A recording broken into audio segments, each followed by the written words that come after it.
Camat Palihapitiya mungkin tidak banyak yang mengenal namanya, apalagi julukannya. Charlie Foxtrot, daredevil entrepreneur pengusaha gila. Namanya saat ini sangat dihormati, salah satunya dia menemukan sebuah rumus psikologi sosial, yaitu tentang keinginan manusia untuk eksis, terkoneksi, yang menyentuh hak dasar manusia, bahwa semua manusia diciptakan sama haknya. Rumus ini merusak tatanan baku dunia sosial media. Sewaktu dirinya mempresentasikan idenya, maka seorang pemimpin visioner seperti Mark Zuckerberg pun bersedia merombak ulang Facebook. Inilah yang terjadi di tahun 2008. Sehingga dalam 1 tahun, di tahun 2009, dari 50 juta pengguna Facebook meningkat menjadi 750 juta membernya. Dia sendiri bergabung di Facebook sejak 2005 sebagai VP Engineering, yang dalam 3 tahun mengusulkan perubahan radikal, membongkar FB ala sosmed terdahulu menjadi baru, yaitu apa yang kita pakai Facebook sekarang ini. Saat ini, Camat Palihapitiya sudah tidak bersama Facebook lagi, namun sudah menjadi seorang venture kapitalis yang besar yang dia bangun selagi dirinya masih bekerja di Facebook. Apa yang dilakukan oleh Camat Palihapitiya sebenarnya sih? Dia melakukan perusakan destruksi terhadap sistem yang ada. Kita semua tahu bahwa destruction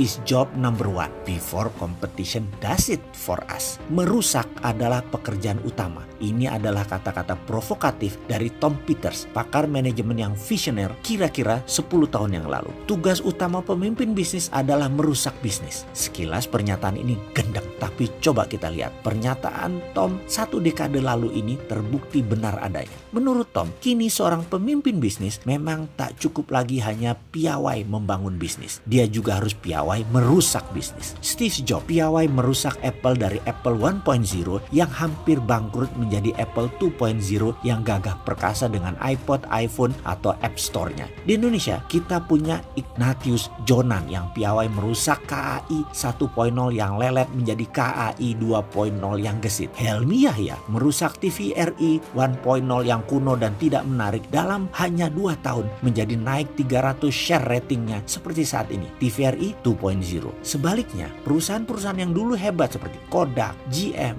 General Motor, Nokia, Sony terus-menerus babak belur mengalami kemunduran karena tidak kunjung menemukan CEO yang mampu merusak fondasi model bisnis yang kini sudah tidak relevan lagi. Karena itu seorang CDO, Chief Destruction Officer, kini adalah sosok paling diburu perusahaan-perusahaan seantero jagat raya. Yang sering kita dengar selama ini tentunya CEO, Chief Executive Officer, Chief Financial Officer, Chief Operating Officer, Chief Marketing Officer. Tapi kini ada bintang baru lagi yang namanya Chief Destruction Officer. Ini bidang langka, bidang yang hanya dimiliki beberapa orang saja di dunia ini. Di Indonesia mungkin hanya 3 orang saja yang telah membuktikan kepiawaiannya, seperti Pak Dahlan Iskan, Pak Jonan, dan Pak Helmi Yahya. Kembali ke destruksi perusak. Dari arti harafiahnya saja sangat aneh dan gak nyambung. Destruction artinya perusakan atau penghancuran. Jadi kalau CEO bertugas mengelola seluruh strategi dan operation perusahaan, CFO mengelola keuangan perusahaan, CMO membangun strategi pemasaran,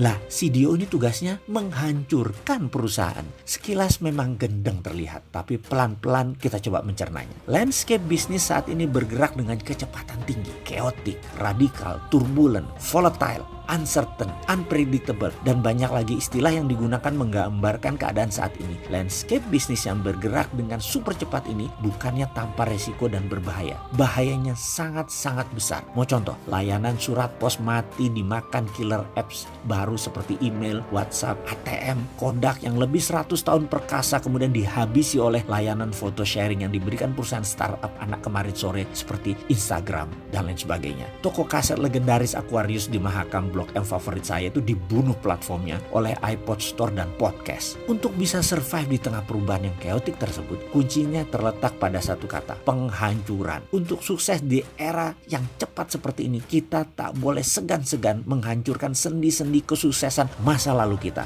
Break with the immediate past. Kenapa? Karena barangkali formula dan sendi-sendi kesuksesan tersebut sudah tidak relevan lagi sekarang. Ke depan, bagaimana dengan bisnis Anda para sahabat? Kalau bisnis model tidak cocok lagi ini dengan masa kini dan masa depan, segera hancurkan, kemudian bangun kembali organisasi Anda tersebut dengan cepat. Kita tak perlu ragu untuk menghabisi model bisnis lama yang sudah tak relevan lagi dengan yang lebih baru, dengan yang lebih fresh. Kita harus segera, kapanpun kita harus siap dan tak segan-segan melakukan creative destruction, penghancuran secara kreatif. Saya ulangi sekali lagi, hancurkan model bisnis lama yang tidak relevan lagi sekarang. Kita semua tahu efek virus corona dan perang dagang berkepanjangan Amerika-China, Indonesia bisa masuk ekonomi sulit dari sekarang sampai ke depannya. Ini bisa kapanpun datang dan terus mengintai merugikan bisnis kita tanpa sinyal, tanpa pemberitahuan. Maka creative destruction harus menjadi keseharian operasi perusahaan kita, organisasi kita, tim kita, sistem yang kita bangun, budaya perusahaan kita haruslah memiliki kapasitas dan kepiawaian untuk melakukan creative disruption. Sahabat semua, sehubungan dengan hal itu,